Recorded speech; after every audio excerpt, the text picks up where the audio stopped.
Wirya Carita mempersembahkan kisah karya Apung Suwarno berjudul Kris Kyai Setan Kober. Selamat menikmati. Salam budaya. Monggo kula aturi subscribe, like, komen, saha share. Matur nuwun.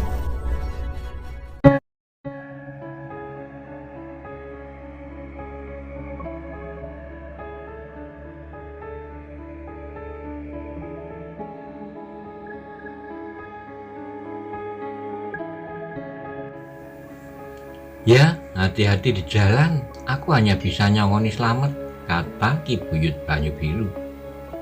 Setelah semuanya siap, maka mereka berlima, Ki Majasto, Ki Wuragil, Mas Monco, Joko Wilo, dan Karebet naik di atas rakit. Dan dengan mendorong dua buah galah panjang ke arah belakang, maka rakit pun perlahan-lahan bergerak ke depan, mengikuti aliran sungai. Dengan menggunakan masing-masing sebatang galah, Mas Monco dan Joko Wilo mengemudikan rakit agar bisa bergerak ke depan. Kita sebetulnya lebih cepat kalau berjalan kaki. Naik rakit seperti ini jalannya seperti siput, kata Joko Wilo sambil mendorong galah bambu ke arah belakang. Sehingga rakit melaju ke depan. Menjelang tengah hari, rakit telah sampai di sebuah tempuran sungai. Majasto meminta rakit untuk menepi. Aku turun di sini, kalian tetap meneruskan perjalanan ke hutan Prawoto berempat, kata Majasto. Joko Wilo, kau turuti segala perintah Anggir Karebet, kata Majasto. Ya ayah, kata Joko Wilo. Baik Ki Majasto, mudah-mudahan suatu saat kita bertemu lagi, kata Karebet. Mereka pun kemudian berpisah. Majasto turun di dekat tempuran sungai, dan 4 orang lainnya tetap berada di atas rakit untuk melanjutkan perjalanan ke hutan Prawoto. Rakit didorong maju, penumpang rakit tinggal 4 orang, seorang tua Wuragil dan 3 orang anak muda, Karebet, Mas Monco, dan Joko Wilo. Rakit bergerak terus, matahari sudah sedikit condong ke barat, dan mata Karebet yang tajam melihat sesuatu yang bergerak di permukaan air jauh di depan rakit. Ada sesuatu yang bergerak jauh di depan, hati-hati. Kita sudah masuki daerah Kedung Slengingi. Kedung ini airnya dalam, persiapkan pedang kalian, kata Karebet. Mereka berempat lalu mengambil pedang pendek dari dalam bungkusan dan menyangkutkan pada ikat pinggang mereka. Mas Monco dan Adi Joko Wilo dorong rakitnya supaya jalannya tidak terlalu ke tengah sungai. Jalankan rakit agak ke pinggir supaya kalau kita menggunakan galah, dengan 1 lompatan kita sudah bisa mencapai tepi sungai. Mas Monco dan Joko Wilo mendorong galah ke arah kanan, maka rakit perlahan-lahan bergerak ke kiri, bergeser agak ke pinggir sungai. Setelah agak di pinggir, galah didorong ke belakang, maka rakit pun melaju ke depan. Karebet melihat ke arah depan, dilihatnya air sedikit bergelombang. Tatapan matanya yang tajam melihat ada sesuatu yang bergerak-gerak di bawah air.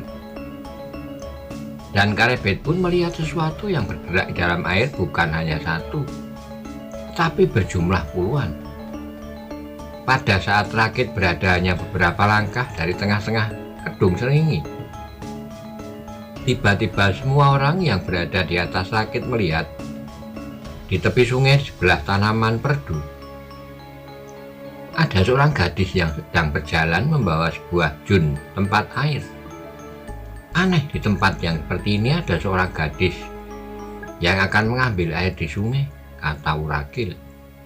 Hati-hati, ada sesuatu yang tidak wajar. Mas Monco dan Ko Joko Wilo, jalankan rakit ke arah gadis itu, kata Wuragil. Pelan-pelan dengan penuh kewaspadaan mereka menjalankan rakit menuju ke tempat gadis yang akan mengambil air. Mereka berempat memandang ke arah gadis pembawa jun yang sedang berjalan, yang berada di samping sebuah gerumbul di tepi sungai. Beberapa saat kemudian, Rakit yang ditumpangi telah berada tepat di tengah-tengah kedung srengenge. Tapi alangkah terkejutnya mereka berempat ketika mereka tepat berada di tengah-tengah kedung srengenge. Ternyata perempuan yang membawa sebuah jun itu telah hilang di balik gerumbul.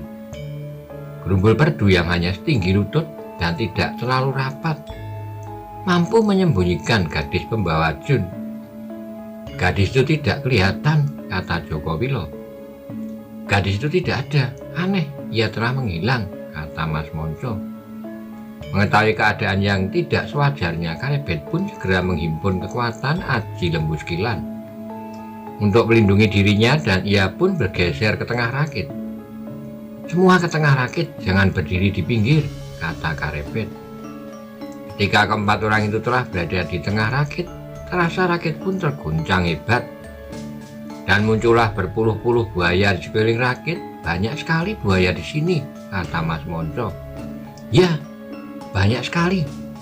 Ada berpuluh-puluh buaya di sekitar rakit, kata Joko Wilo. Uragil mandang sekeliling rakit, perkiraan saya yang sudah kelihatan sekitar 40 ekor. Ditambah 2 ekor buaya yang menjadi pemimpinnya. Itu belum termasuk buaya yang masih berada di sarangnya. Lihat, itu di tepi sungai di gerumbul perdu tempat hilangnya gadis tadi. Ada 2 ekor buaya yang badannya paling besar, kata Uragil sambil menunjuk kedua ekor buaya yang badannya paling besar. Menurut cerita Ki Buyut Banyu Biru, buaya yang paling besar adalah seekor raja buaya yang bernama Baurekso, dan di sebelahnya adalah patihnya yang bernama Jalu Mampang, kata Mas Monco. Baik, aku akan melawan raja buaya Baurekso. Mas Monco, kau lompatlah ke darat, lawanlah buaya Jalu Mampang. Pukul dengan galah. Ki Uragil dan Joko Wilo tetap berada di atas rakit, kata Karebet. Setelah berkata demikian, maka Karebet pun melompat ke dalam air. Dengan tidak menghiraukan puluhan buaya yang berada di sekeliling rakit, ia pun berenang cepat menuju buaya Baurekso. Raja buaya Baurekso yang berada di pinggir sungai melihat ada orang berenang ke arahnya. Maka ia pun segera meluncur ke air menyongsong orang yang telah berani menantangnya. Rakit yang sekarang berada agak ke pinggir sedikit menguntungkan Mas Monco. Mas Monco sedikit mundur untuk mengambil ancang-ancang, kedua tangannya memegang ujung galah, sedang ujung yang lain dimasukkan ke dalam sungai. Dan dengan satu lompatan disusul sebuah hentakan kuat, melayanglah Mas Monco ke udara dan jatuh tepat di tepian sungai dengan masih memegang galahnya. Ketika Mas Monco melihat ke arah Baurekso, dilihatnya air sungai bergolak, berputar, berbuih. Saat terlihat kepala Karebet muncul di permukaan air, sekejap kemudian Karebet menyelam lagi. Setelah melihat perkelahian di dalam air, Mas Monco berpikir lebih baik melakukan perkelahian di atas tanah. Maka dengan cepat Mas Monco bersiap memancing Jalu Mampang supaya menyerangnya. Mas Monco pun mengacungkan galahnya ke arah Jalu Mampang, dan Jalu Mampang pun segera bergerak menyerang Mas Monco. Dengan bersenjatakan galah, Mas Monco melawan Jalu Mampang yang berbadan besar. Di atas rakit beberapa buaya berusaha naik ke atas rakit, tetapi terpaksa turun lagi ke air karena dipukul galah oleh Joko Wilo. Uragil pun segera mengambil galah lainnya, lalu dengan cepat ia mukul mata buaya yang berani naik ke rakit. Terkena pukulan matanya, buaya itu dengan cepat bergerak turun lalu hilang menyelam di air. Pukul matanya, kata Ki Uragil kepada Joko Wilo. Ketika ada buaya yang besar berusaha naik ke atas rakit, maka Joko Wilo pun melompat dan dengan sekuat tenaga ia mukul buaya tepat pada matanya. Akibatnya ujung galah menjadi pecah, sedangkan buaya yang dipukul dengan cepat mundur dan menyelam lagi. Tapi beberapa buaya yang lain masih berusaha menyerang Uragil dan Joko Wilo. Uragil yang melihat Mas Monco belum berhasil mengatasi Jalu Mampang, maka ia pun berteriak, "Mas Monco, pukul matanya!" Mas Monco pun melompat membelakangi sungai dan ia pun segera memukul Jalu Mampang berkali-kali tepat pada matanya. Jalu Mampang berusaha berlari untuk masuk ke sungai tapi terhalang oleh lawannya. Sebab lawannya berdiri membelakangi sungai, belum sempat Jalumampang menyerang lagi. Mas Monco sudah menghajar matanya dengan galah sehingga ujung galah menjadi hancur. Dan dengan berdiri membelakangi sungai, Mas Monco mencegat arah Jalumampang untuk melarikan diri ke sungai. Perkelahian Mas Karebet melawan Baurekso masih berlangsung sengit. Air sungai di belakang Mas Monco bergolak tinggi. Baurekso terlempar keluar dari permukaan air. Ketika jatuh ke dalam air menyebabkan air sungai tersibak tinggi. Di atas rakit, Ki Wuragil dan Joko Wilo masih tetap bekerja keras memukul tiap buaya yang mencoba naik ke atas rakit. Kedua buah galah yang digunakan untuk memukul buaya telah menjadi pendek.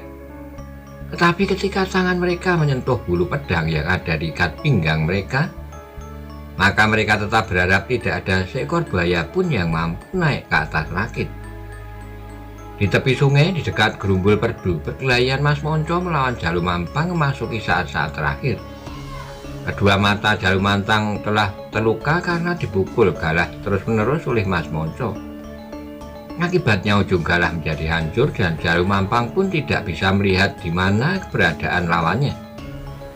Merasa kesakitan dan tidak bisa melihat lawannya, Jalumampang pun mengamuk, mulutnya terbuka mencari sasaran.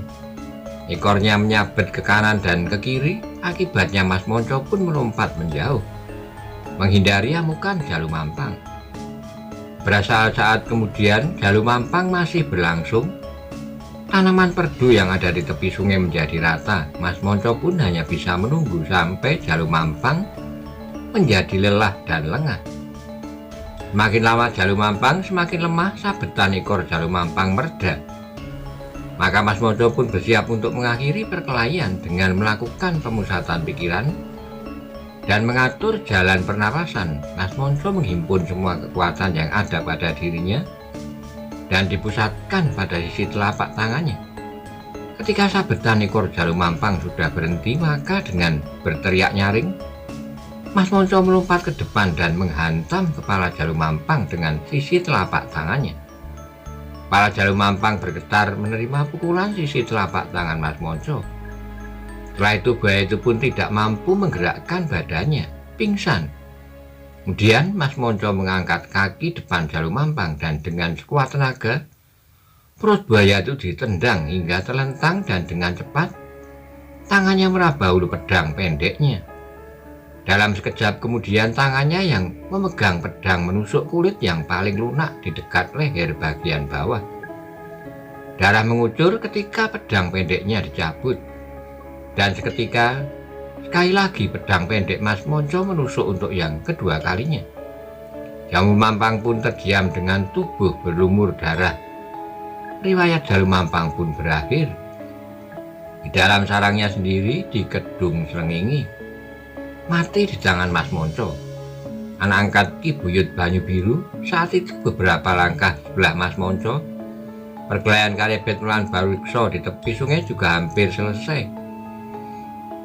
Karebet menyeret Baurekso yang telah lemas ke atas tanah di pinggir sungai, dan ketika Baurekso menggerakkan ekor akan menyerang, maka Karebet menginjak kepala buaya itu dengan kakinya. Baurekso berusaha memberontak. Karebet yang melihat kepala buaya itu bergerak, maka injakan kakinya diperkuat, sehingga Baurekso pun tidak berdaya. Baurekso tak mampu menggerakkan kepalanya, hanya matanya yang melihat ke arah buaya Jalumampang yang selama ini dianggap sebagai patihnya. Telah mati, dan ketika Karebet melepaskan injakan kakinya, mata Baurekso pun memandang Karebet seakan-akan menyerah memohon ampun. Jika Baurekso melihat Karebet menganggukkan kepalanya, maka buaya itu pun perlahan-lahan berjalan lalu meluncur masuk ke dalam air. Sesaat setelah Baurekso masuk ke dalam kedung, tak lama kemudian buaya-buaya yang menyerang rakit semuanya mundur masuk ke dalam air, dan gejolak air di sekitar rakit telah berhenti, dan suasana di Kedung Srengenge menjadi tenang kembali. Buaya yang menyerang kita telah mundur semua, kata Joko Wilo. Ya mungkin mereka disuruh mundur oleh Baurekso, kata Wuragil. Galah milik Ki Wuragil dan milik Joko Wilo telah hancur. Tapi masih tersisa satu buah galah lagi, galah milik Karebet. Dengan galah yang masih tersisa, Joko Wilo pun menggerakkan rakit ke pinggir, menjemput Karebet dan Mas Monco. Setelah rakit sampai di tepi sungai, maka Karebet dan Mas Monco pun melompat naik lagi ke atas rakit, meninggalkan bangkai buaya Jalu Mampang di tepi sungai. Bentar lagi matahari terbenam, mari kita tinggalkan Kedung Srengenge. Jalankan rakitnya sekarang, kata Karebet. Joko Wilo pun mendorong galahnya ke arah belakang, maka rakit pun bergerak ke depan. Tetapi alangkah terkejutnya Joko Wilo jika ia merasa rakit itu telah bergerak sendiri ke depan. Rakit itu pun bergerak perlahan ke utara, mengikuti arah aliran sungai. Keempat orang itu pun saling berpandangan, heran menyaksikan rakit yang mereka tumpangi bisa bergerak sendiri. Aku tidak tahu apakah rakit ini bisa bergerak ke depan karena adanya aluran arus air sungai, atau dari bawah air rakit ini didorong oleh para buaya, kata Mas Monco. Air sungai di sekitar rakit sedikit bergelombang, seperti ada sebuah kekuatan yang mampu mendorong rakit supaya bergerak maju. Rakit ini didorong oleh 40 ekor buaya yang tadi telah menyerang kita, kata Wuragil. Mungkin Baurekso yang sudah takluk telah memerintahkan para buaya mendorong rakit ini, kata Mas Monco. Kelihatannya banyak buaya yang mendorong dari bawah rakit, kata Joko Wilo sambil melihat air yang bergejolak di sekitar rakit. Jika malam menyelimuti bumi, matahari pun telah lama terbenam di kaki langit sebelah barat. Bulan yang hampir bulat masih menggantung di langit. Karebet pun merasa perlu untuk beristirahat. Kita beristirahat di tepi sungai, pinggirkan rakit, teriak Karebet, dan saat kemudian perlahan-lahan rakit bergerak sendiri ke arah kiri, lalu berhenti di tepi sungai. Malam semakin dalam. Setelah makan bekal yang dibawa dari Bayu Biru, maka mereka berempat tidur nyenyak di atas rakit. Bulan yang terang menjelang purnama telah sedikit bergeser ke arah barat. Waktu telah lewat tengah malam. Udara dingin di tepi sungai dan di atas rakit 4 orang laki-laki sedang tidur berkerudung kain panjang. Pada saat yang bersamaan, Ki Ageng Butuh sedang berjalan di waktu malam di tempat yang tidak jauh dari rakit yang berada di tepi sungai dari desa Butuh. Sejak kemarin Ki Ageng Butuh telah berjalan jauh, dan malam ini ia pun secara kebetulan berada tidak jauh dari sungai. Malam menjelang bulan purnama. Meskipun bulan terlihat belum bulat, tetapi Ki Ageng Butuh mampu melihat dengan jelas.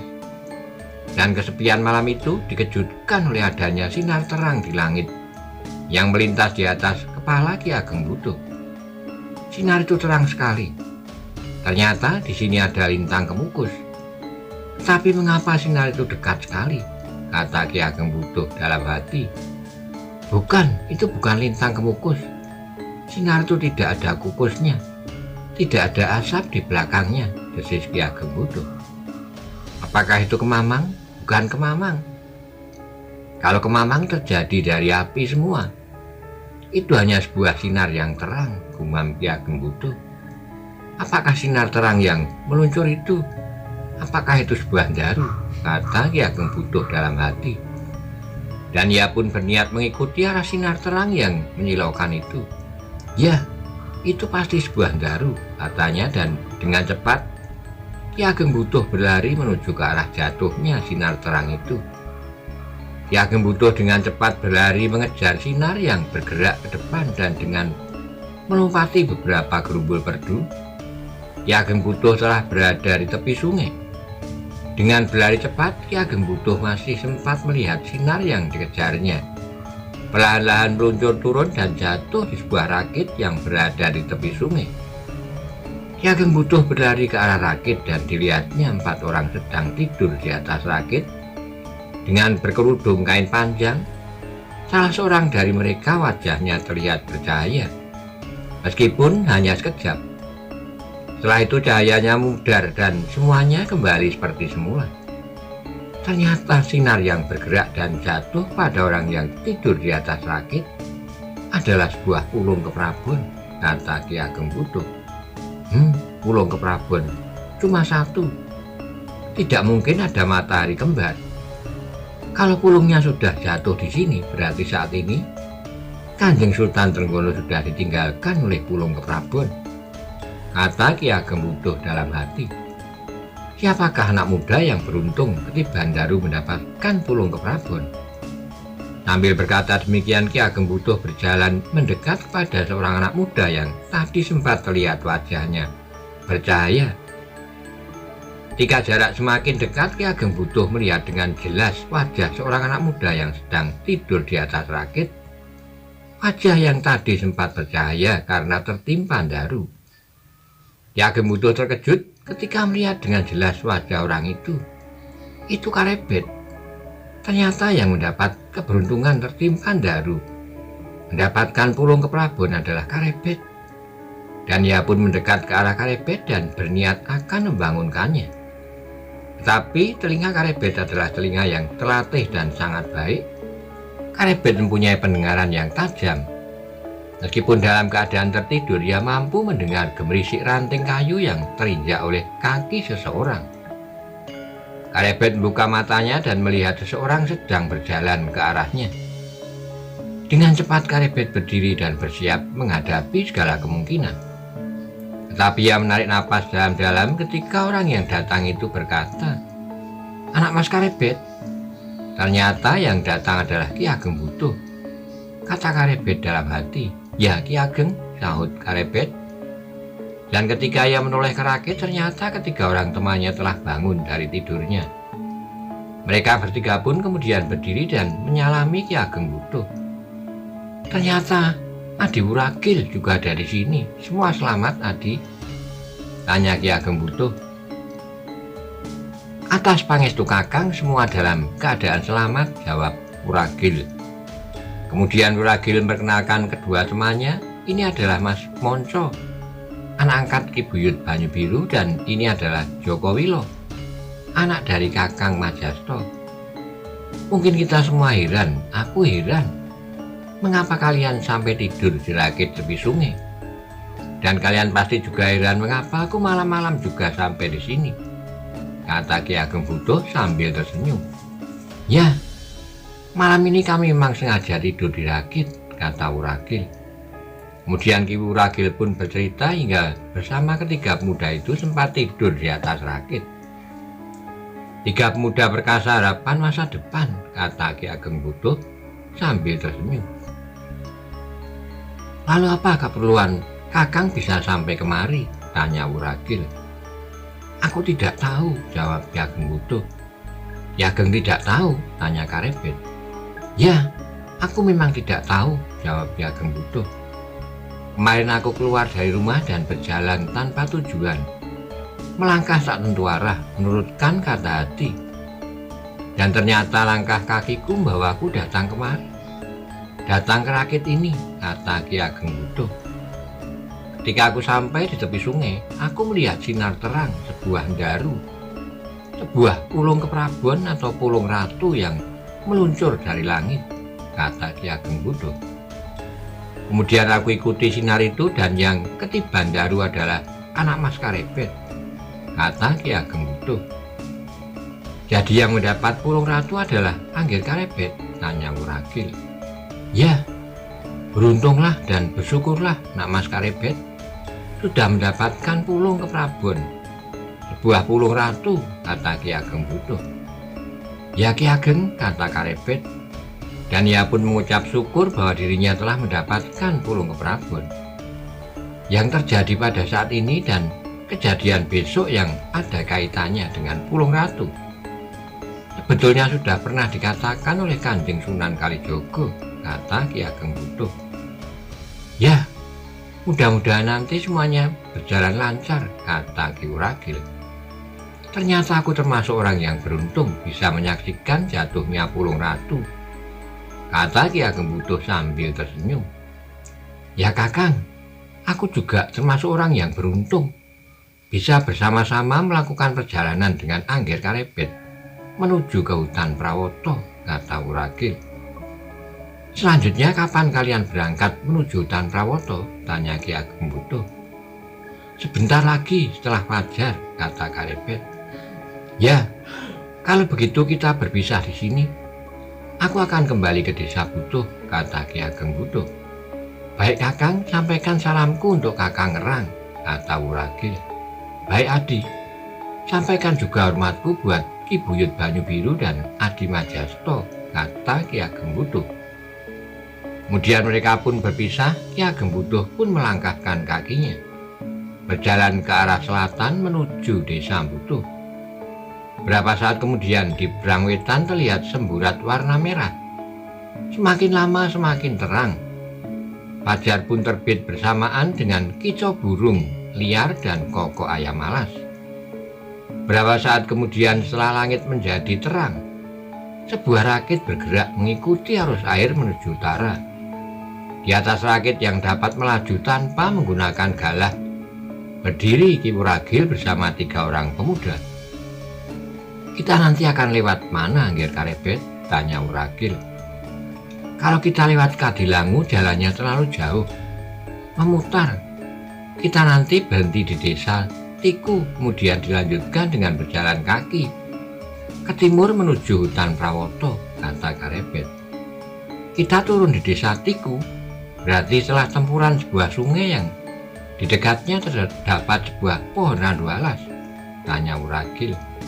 Ya, nanti kita berhenti di tepi sebelah timur, di dekat pohon randu alas setelah melewati sebuah tempuran, kata Karebet. Rakit itu perlahan-lahan masih tetap melaju ke arah utara. Keempat orang yang berada di atas rakit telah siap untuk menempuh perjalanan jauh menuju ke hutan Prawoto. Udara pagi yang segar, kata Karebet. Betul, pagi yang cerah, kata Joko Wilo sambil tersenyum. Waktu bergerak terus, matahari merayap semakin tinggi. Rakit pun masih melaju mengikuti arus air ke utara dan ketika rakit melewati sebuah tempuran sungai, maka mereka pun tahu sebentar lagi mereka akan sampai di desa Tiku. Rakit terus melaju ke arah utara. Semilir angin pun mengasap lembut membuat badan menjadi segar. Tempuran sudah dilewati dan rakit pun masih terus bergerak ke utara. Itu pohon randu alasnya. Sudah kelihatan, kata Joko Wilo sambil menunjuk sebuah pohon yang berada di sebelah timur. Ya, kita berhenti di dekat pohon randu alas itu, kata Karebet. Semakin lama rakit semakin dekat dengan pohon randu alas.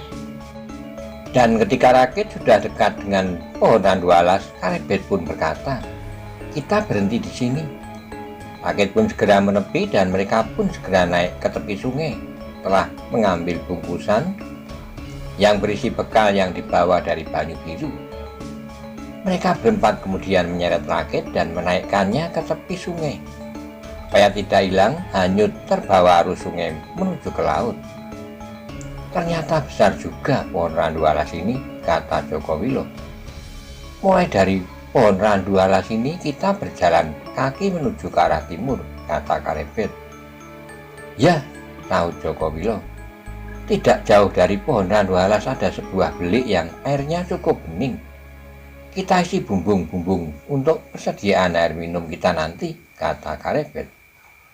Kemudian mereka pun berjalan ke belik yang terletak tidak jauh dari pohon randu alas. Di sana mereka minum dan mengisi bumbung dengan air belik. Tidak lama kemudian mereka berempat meneruskan perjalanan ke hutan Prawoto dengan berjalan kaki. Buaya yang mendorong rakit dibiarkan tinggal di sungai di sekitar tempuran atau di sekitar pohon randu alas, tanya Joko Wilo pada Mas Monco. Tidak, buaya itu pulang ke sarangnya di Kedung Srengenge, jawab Mas Monco. Joko Wilo menganggukkan kepalanya sambil mandang pada Mas Monco, tetapi ia meragukan kebenaran jawaban Mas Monco. Mereka berjalan terus ke arah timur. Pohon randu alas sudah jauh berada di belakang. Di sebelah timur desa Tiku mereka melalui sebuah hutan yang tidak terlalu lebat. Sebuah jalan setapak yang agak lebar menuju ke arah matahari terbit. Waktu berjalan terus, siang itu terasa panas. matahari tepat berada di puncak langit. Di pinggir jalan di sebelah selatan ada beberapa pohon kelapa. Aku akan manjat dan mengambil beberapa buah kelapa, kata Joko Wilo, dan tanpa menunggu jawaban, ia pun berjalan menuju pohon kelapa dan manjat ke atas mengambil beberapa buah kelapa. Ambil yang masih muda, teriak Mas Monco pada Joko Wilo yang sedang berada di atas pohon kelapa. Dengan tangkasnya, Joko Wilo memuntir beberapa kelapa muda dan menjatuhkannya ke bawah. Setelah itu ia pun segera turun dan mengumpulkan buah kelapa yang telah dijatuhkannya.